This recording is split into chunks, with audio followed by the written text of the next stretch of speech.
hello. We are actually live. Yes, we are actually live finally. Had a lots of stuff to do today, hence why had to postpone the stream over and over and over again until we are live right now. Unfortunately, it has been delayed 2 times, technically speaking. One from yesterday till today to 10 a.m. UK, and now it's literally 12:30, and I am going live. Basically, what we're going to talk about today is Arsenal versus Portsmouth, stuff like that. Nothing too serious. We're going to chill, relax, because Arsenal won. Arsenal won at the end of the day, and that is what matters, no matter how you look at it.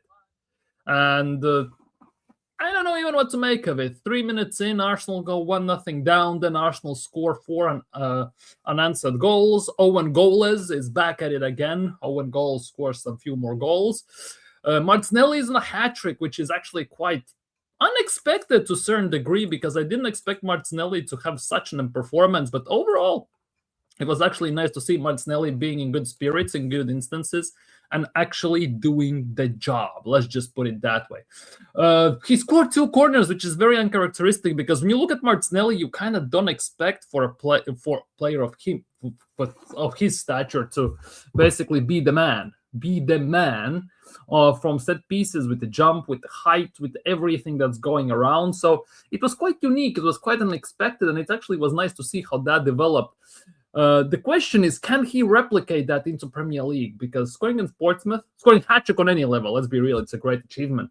But if he can replicate that in Premier League, also would be quite fantastic, because it's great that you're doing that in Champions League, you're doing that in Carabao Cup, but you need to do that also in Premier League, let's be real. But overall, Martinelli, low-key, on a silent note, is actually having a good season. That is the nuts part. Because overall, if you think about it, right, he has actually quite a few goals and assists overall, if you in that regard. Because yes, he may not put up the numbers, he may be frustrating even to look at times when he plays, but overall he has some good stats, which is kind of weird, which is very unexpected. But I'm happy for him, because the more performances like that, the more goals he scores, the better for Arsenal, no matter how you look at it. I'm very sorry, by the way, about the sun. Sun is really doing my camera in, so I'm very sorry, but it is what it is. I can't do anything about, well, Mother Nature, I'll just put it that way. But Martinelli, 3 goals in FA Cup, 1 goal in Premier League, right, which is 4, and he has 5 in Champions League, which is 9. He has 9 goals, to be honest, overall, and 1 assist. So he actually might be the first player who cracks 10 goals for overall, potentially, because I actually don't know which player is the closest to cracking 10 goals in double digits in all competitions, because Gyökeres at the moment is on 7. So Martinelli actually might be our top goal scorer overall, which is quite nuts even to think about, let's be real. But yeah, Arsenal, well, they got the job done. That's what counts. Portsmouth FA Cup should have been light work. It was kind of a light work. First half was a bit shaky, but the second half, well, let's just put it that way. The class actually shone through over Portsmouth, who are relegation candidates in Championship.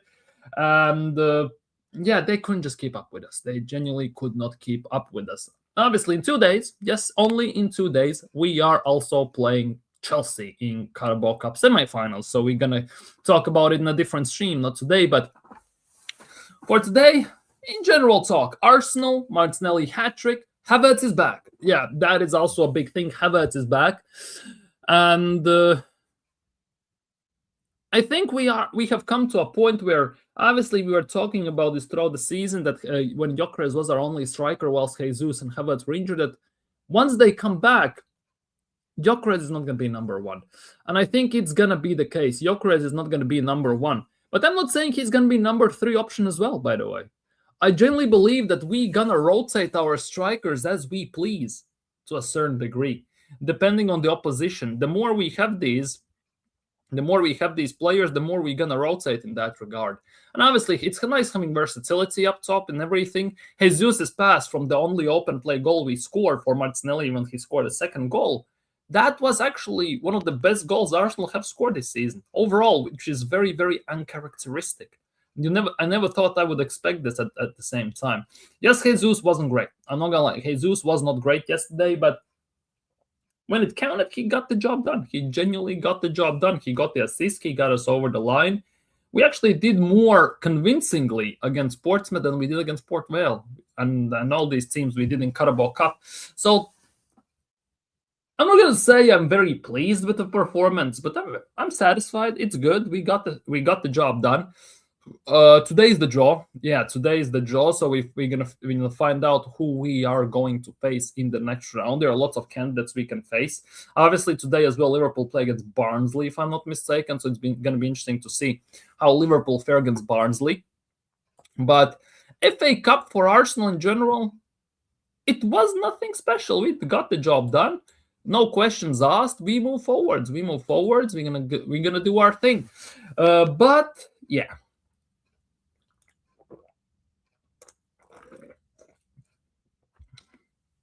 Questions still are there, definitely. For me, the biggest question mark about Arsenal is the fact that Arsenal many times don't actually play to their level, which is very frustrating as an Arsenal fan if you come to think about it, because many times when we play these teams, we kind of, let's just say, lower our standards. We dumb ourselves down to their level. Let's just put it that way. And it makes for us the game 10 times harder than it should be, which is very frustrating when you see that on, well, weekly basis. Let's just put it that way. But as long as we get the job done, there's nothing too much to read into it at the moment. Saying that, I don't know how long we can survive on these type of games where in one half we are meh, in the second half we turn up. I don't know how long, because Arsenal's best performances overall have come against the strongest oppositions. Obviously, one half or both halves depending. But we played against Bayern. We did the job. We played against Atletico Madrid. We did the job in the second half. And again, when Arsenal played these teams, also against Aston Villa, to be honest, 4-1 win. We are two-half team. One half we perform, well, frustrating to say the least. Questionable, let's just put it that way. In the other half, we actually rise up. We rise up most of the time. There have been, to be honest, performances when we look even worse to some degree. And I hope that is not going to become apparent, because the worse it gets, the worse it's going to be for us at the end of the day. So time only will tell. Time definitely only will tell. But Havertz is back, first things first. Will he play against Chelsea? I think he will. Will he start? Probably not. I think Gyökeres is going to start against Chelsea. And when he's going to done wrestling and sumo fighting pretty much every single center back and player on the pitch, around 65th minute, Jesus or Havertz are going to come on.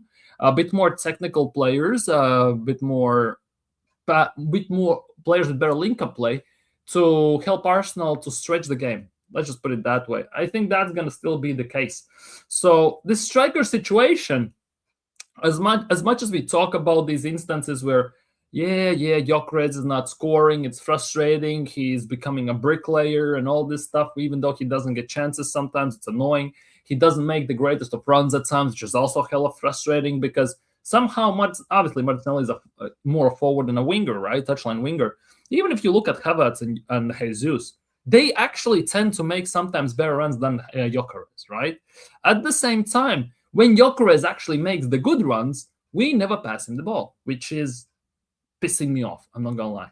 But when Gyökeres makes those average, worse runs, we actually give him the ball, which is very annoying, because I would love for Gyökeres to actually, when he runs in these open spaces, when the defense has been opened up and split to a degree where Gyökeres can run in, get the ball, and just use his physicality to deal with the opponents and take a shot on target, right?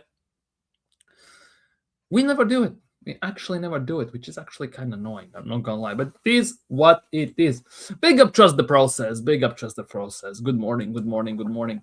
But yeah, ultimately, it's Arsenal. I have kind of made amends with the fact that we will not have the best performances. We will not have the best outputs. But as long as we get the job done, I'm gonna be okay with it. Yes, I can complain. Yes, I can call it out. I can moan about it if you want to call it that way. But 3 points on the board or progressing through the cup competition at the end of the day, that's what matters, right? And as long as we keep doing that, I'm fine. I'm chill. I'm good. I'm relaxed. So definitely, it's going to be very, very interesting to see how everything develops for Arsenal in the future and how these things happen. Because for me, the biggest worry with all of this is that at some point, these performances might catch us out, where we are maybe one half team, maybe core of the game team, right? Where we perform only for half a game, core of a game, and all this stuff. And it may end up costing us. And that, for me, is the biggest worry. But so far, yes, we have been the most consistent team in Premier League. In the cups, we are in all the 4 cup competitions. And it's going to be very interesting to see how now Mikel Arteta is going to maneuver the situations and the games with rotation. Because FA Cup's 4th round, right? When is it? FA Cup's 4th round is mid-February, February 14th, February 15th, so Valentine's Day and crap like that, right? It's going to be interesting to see how at that time we're going to do these situations, because if it's February 13th, 14th, it's going to be right in between Brentford and Spurs, at least. Obviously, we play Brentford on the 12th. So I assume we play on like 16th, most likely we're going to play, or 17th. And then after a few days, we're going to play against the Spurs. But ultimately, yeah, it's going to be interesting to see how we maneuver the situation. The longer we stay in cup competitions, the more rotation is going to be key. Obviously, the cup draw also is going to be a massive key. I'm not going to lie, because depending on the opposition, it's going to also dictate how much we can rotate, how much we can change, and how much we can adjust the situations and systems at the end of the day. So we'll see how that's going to go. Lots of stuff is going to be on Mikel Arteta. A lot of questions will be asked about that. Which striker is going to play? How are we going to do this thing? So time only will tell, as I said. But for me as well, one of the worries that at the moment is boggling my mind to a certain degree is the left-back situation. Because it is becoming a worry at the moment. For me personally, it is becoming a worry because Calafiori is injured, Hincapie is injured, and we have to play Miles Lewis-Skelly there. And Miles Lewis-Skelly didn't look great against Liverpool because he got done over. Now, the thing is, Miles Lewis-Skelly doesn't have the pace and the acceleration that Frimpong does. So, and not every player has that. So maybe it is a bit different story. Saying that, he wasn't that great as well against Portsmouth. I'm not going to lie, Skelly was not that great. Which means that we have to play against against Chelsea during the week, right? It's gonna be interesting to see how Skelly fares against Gusto or Reece James or whoever, or Palmer, or whoever plays there. Because yes, they're not that pacey, but they're more techy.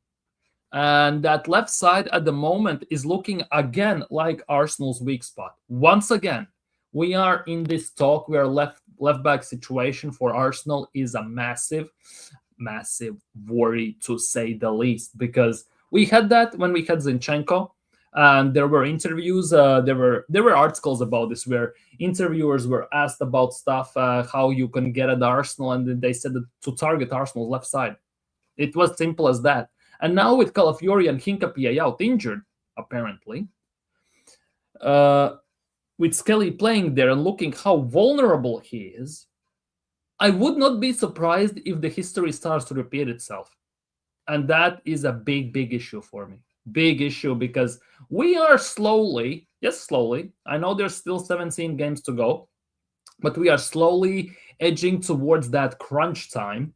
And the longer we stay in these cup competitions, the longer we stay in any competition, the more pressure is going to be on, the more rotation is going to be key, and the less abilities we will have to rotate, especially in that left back spot, if they are longer for extended period of time. It's going to be worrying. Saying that, Calafiori is scheduled to be back mid-January, late January. Yes, it's maybe 2-3 games more, most likely, but 2-3 games can be enough to switch the tides fully. And that is again a big worry, because this season against the big teams, the teams that have actually dangerous right wingers, Arsenal actually tend to struggle. We saw that against Liverpool. We saw that against Crystal Palace. We saw that against City. We saw that against Chelsea. And we have to go back to Chelsea, to Stamford Bridge again in 2 days.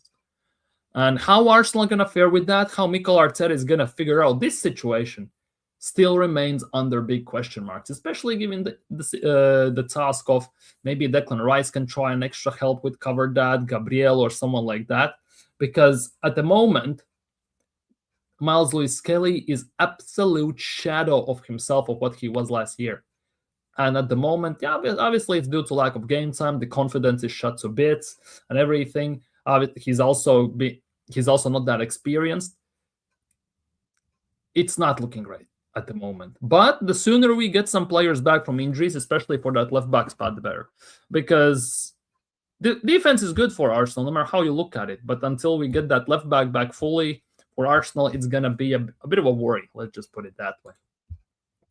Big up, Dr. Seymour. Big up, Kwaja. Hope you're doing well. Big up. Good afternoon to you too. Smash the likes, people, and subscribe if you haven't already. But yeah, Arsenal are like, they are everywhere. That is the nuts part. Despite all the situations, all the worries about Arsenal, about certain depths of the team, certain aspects of the game regarding Arsenal, we are still on top. We are still getting the job done. And without shadow of a doubt, especially regarding Arsenal, there are rooms of improvement. And that is the only hope for Arsenal. Hopefully we will see. Let's see what Arsenal also in news department. Let's see regarding Arsenal news. What's new in Arsenal's news department, because I have seen quite a bit of news regarding Arsenal recently, and there are some good ones, some worrying ones. So let's talk about that as well, because I don't know what to make out of some of this stuff. Let's just put it that way. I don't know what to make out of some of this stuff we're hearing right now, especially regarding Gyökeres, regarding Hincapié. There are some good news as well, some positive outliers regarding Mosquera and players like that. But overall, yeah, it's with Arsenal, you never can take anything at the face value. But ultimately, it is a worry no matter how you look at it. Because first things first, this came as a big news to me, and it's a bit of a shock. Let's just put it that way. According to the reports, and it's official as well, Arsenal's academy manager, Per Mertesacker, remember him? The center back for Arsenal? Has confirmed that he will leave the club at the end of the season after eight years in the role in charge. Which I'm not so sure how to feel about it. Because under his supervision, we have come some great talent out of academy. Specifically, his supervision, 8 years in charge, 2018. That means he was there for Bukayo Saka, he was there for Emil Smith-Rowe, Vanieri, Kelly, Anoush, Salmon, Nichols, Dauman, everyone you can imagine in the last 8 years who have burst onto the scene. Big thank you is going out to Per Mertesacker. Now, what he's going to do in his future career, I don't know. I haven't read. But I'm very curious as well who's going to take his place. Because for Arsenal's future, Arsenal's development, and Arsenal in general, getting his replacement correct is one of the key aspects at the moment, by the looks of things. Especially if we don't want to spend much money in January, we will have to rely on youth talent for future as well. So we don't have to spend as much money or make some money as well, by the way, selling some youth players. Getting this right and not running it into the ground will be very, very key. Now, thank you, Bert. I must say thank you to Per for everything he has done. So let's see what future holds for him. Let's see where he goes, how it goes, and where this is going to land. Moving on to Christian Mosquera. Some good news regarding Christian Mosquera. He has stepped up his recovery from injury and is closing in on return to action, which means he is on the pitch. He's maybe doing some training on the grass separately from the team, light work training. It looks like he might be soon also getting into physical training, and he could be back very, very soon, maybe by the end of the month. Maybe by the end of the month. That is the hope, at least. That is the hope, because the more players we have back, the better chances we have everywhere. because if you look at this tab, or you cannot even see, I'm very sorry about that. Let's go to 150. Maybe you will see better. Here are the injury talks. Here are the injury talks regarding Arsenal. And Calafiori, he's gonna be, see, potential return 17th first. So basically after Chelsea game, right? He's being assessed, status 25%, right? Mosquera as well, with the latest news that he's coming back on track. He stepped up the training. He most likely is gonna be back towards the end part of the month. So we have to survive without him quite a bit. Let's just put it that way. Quite a bit still for a few games. With Hincapié, that is a worry because he's our left back, left center back, and no return date as of now. Max Daumann is in the youth team. He doesn't play a lot for the main team. And yeah, it's going to be very interesting to see how that develops. But yeah, speaking of Hincapié, which is very, very key. Mikel Arteta yesterday talked about Hincapié's fitness. And he said probably tomorrow we'll know a bit more where he's at. Obviously, he had come off against Liverpool, which is a never a good sign, but hopefully not too much time out. Now, there were talks that it could be a muscular hamstring type of injury, but one of the, let's just put it, say, lighter ones, lesser ones, which means that at the end of the day, there's a big possibility that it's not a serious injury. He might be out for a few weeks maybe, but he's also going to be back towards the end part of the month, early next month. So hopefully by the end of January, hopefully everyone is back and we have no injuries. That is the hope, because Arsenal's defense is the only place I think where Arsenal have properly adequate depth overall. And that is a position where I am not worried. I was not worried.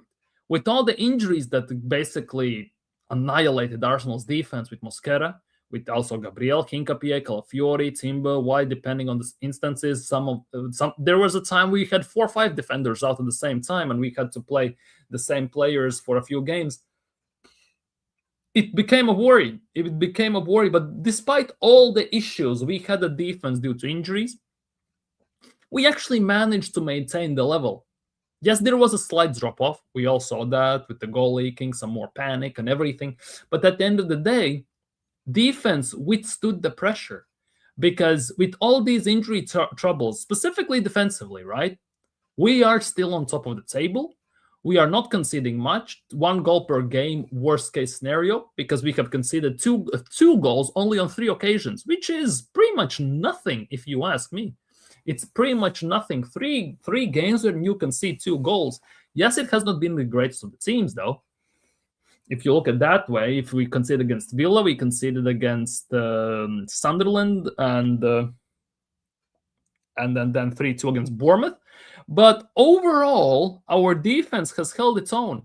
Which is a very positive sign with the quality of the defense that we have. So the sooner they get back, the sooner we get covers, the sooner we get rotational options, the bigger are our chances going forward. Let's be real. So hopefully Hincapié is back very soon, just like Calafiori and everyone else. Now, let's talk about a bit of an issue at Arsenal. And this is not a good look. I'm telling you that right now.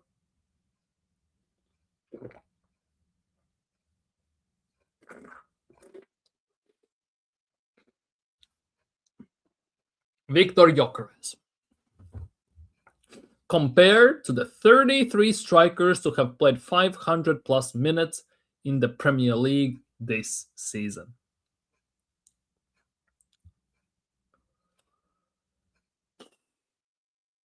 It's not great. He is in the last place for possession loss rate, which is very, very bad and very poor. Almost second to 31st in passes completed. 30th in duel success, which is one of the biggest worries, providing his body, his abilities, and his size and everything. 28th for aerial duels won. Now, that is a bit different story, because one of the Gyökeres' weaknesses and issues that were pointed out when we just signed him, when we were looking at him, was that he is not aerial threat machine. He doesn't score many goals with his head. He doesn't win many duels upstairs. Let's just put it that way. He mostly plays on the ground, and he is 28th for touches, which is again not a great sign. The thing is, obviously, we don't get him ball as much as maybe it would be necessary, right? Which is obviously not helping in Arsenal, not helping Gyökeres in the first place. The thing is, though, we get him ball limited amount of time. Let's just put it that way. And for the limited amount of time he gets the ball, he loses it almost every single time, what it feels like. Because look at this. 33 strikers who have played 500 plus minutes. That's 9 games at least. Full 9 games, right? Which is a decent sample size. Let's just put it that way. Because Gyökeres has played 1,000 plus minutes, if I'm not mistaken, even. And we get him the ball, limited amount of time. And he is last of the 33 strikers in the league in possession loss rate, which means even if we get him the ball, he loses it more often than not, which is a big, big worry if you look from stats point of view. Hence why it's also not a surprise why with Havertz, with Jesus, we are better up front, more fluid, because they have better technical ability, they have better ball distribution, which obviously, if I can guarantee you that if we had Havertz and Jesus stats for possession loss rate, passes completed, duel success even, they would be much higher than him. Even aerial duels won, because Gabriel Jesus, he's 5'10", 5'11", something like that, right? Despite his height, he actually manages to win the aerial duels more often than Gyökeres. His hold-up plays better, and they get more touches. They get more involved into link-up play, and they lose the ball also much, much less. Mostly because of their technical ability and passing ability. I absolutely get that, because if you look at Havertz and Jesus compared to Gyökeres, they're straight opposites. One is a finisher who lacks actually the technical ability to some degree and the touch. But if you look at the Jesus's and Havertz's, they have the technical ability, they have the touch, they have the passing, but they obviously lack the finishing touch. The issue with all of this is, with Jesus and Havertz up top, we actually manage to create the chances more often than not. The issue is that when you need to deliver the final blow, many times the same two people are up there to deliver it. And we know that they both cannot do it on consistent and constant basis. We have seen Havertz miss from 2, 3, 4 yards out. Jesus has said himself that scoring goals he's not his forte. But with Gyökeres, scoring goals is his forte. He just can't get in those positions due to the sheer reason that, well, he is not involved in the link-up play, which kind of stifles our team in terms of creation and stretching the defense, which obviously is a food for thought. But at the end of the day, now that we have everyone back healthy, well, soon, let's just put it that way, more power to Arsenal, because we will not have to play one style one way to some degree. We can play whichever forward we please, and depending on the opposition, depending on the style they play, and depending on the style we want to play, which obviously for Arsenal, it's much more useful, much better, and much, much, much efficient. Let's just put it that way. Arsenal can rotate, and I don't think Arsenal will have a designated number 1 striker, 3rd choice striker, 4th choice striker. I don't think Arsenal actually have that, or will have that.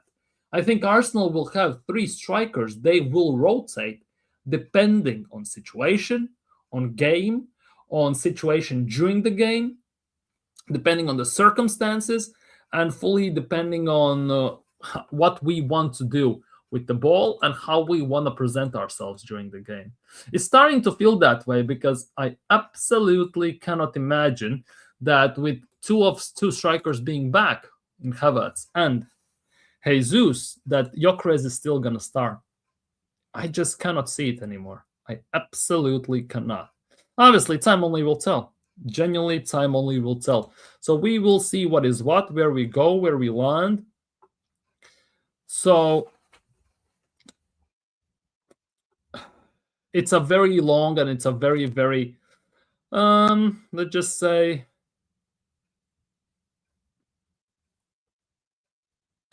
debatable topic, for lack of a better word. For lack of a better word, it's a very debatable and interesting topic.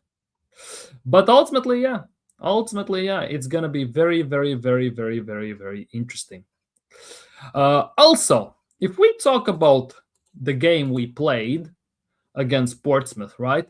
There's also quite a few, quite an interesting positive we can take. If we look at this image specifically, Mari Salmon, right? 16 years old. 16 years old.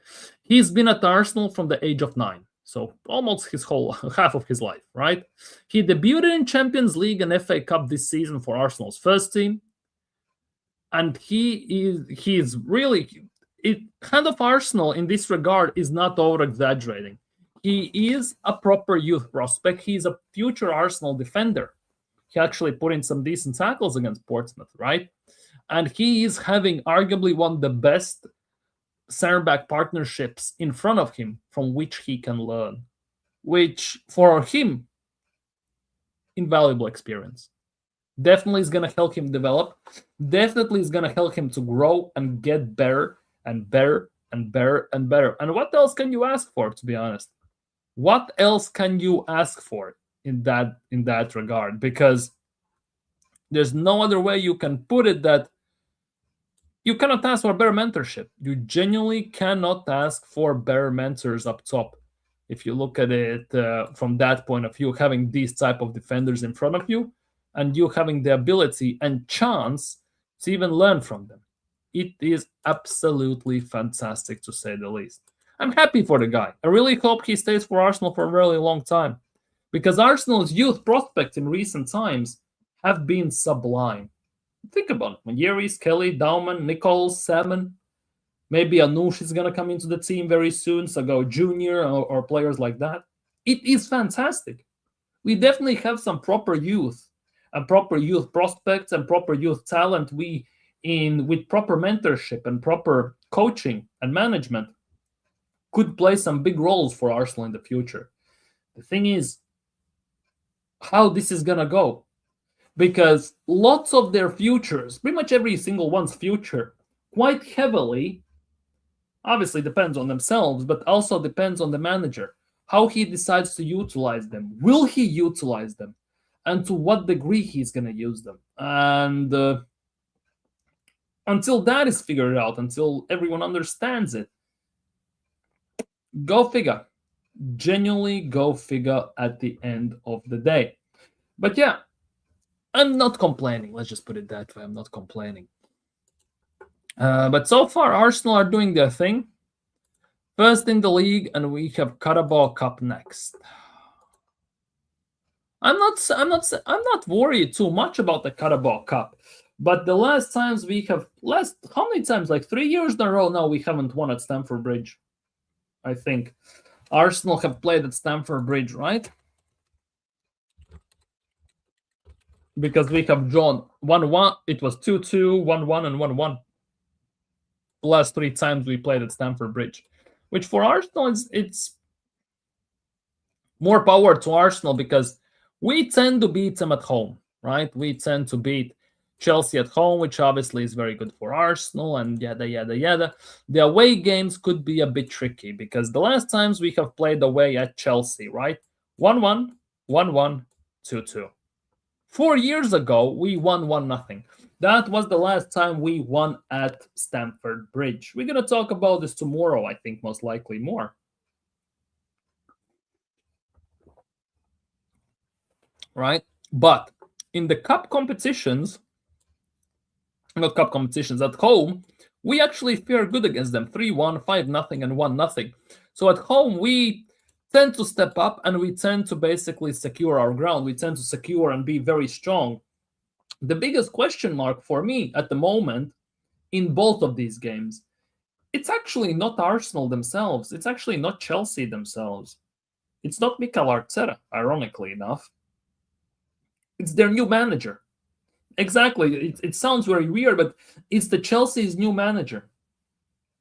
the what's his name, Liam Rossinier or whatever. He is the biggest question mark because people talk about new manager bounce and stuff like this and stuff like that.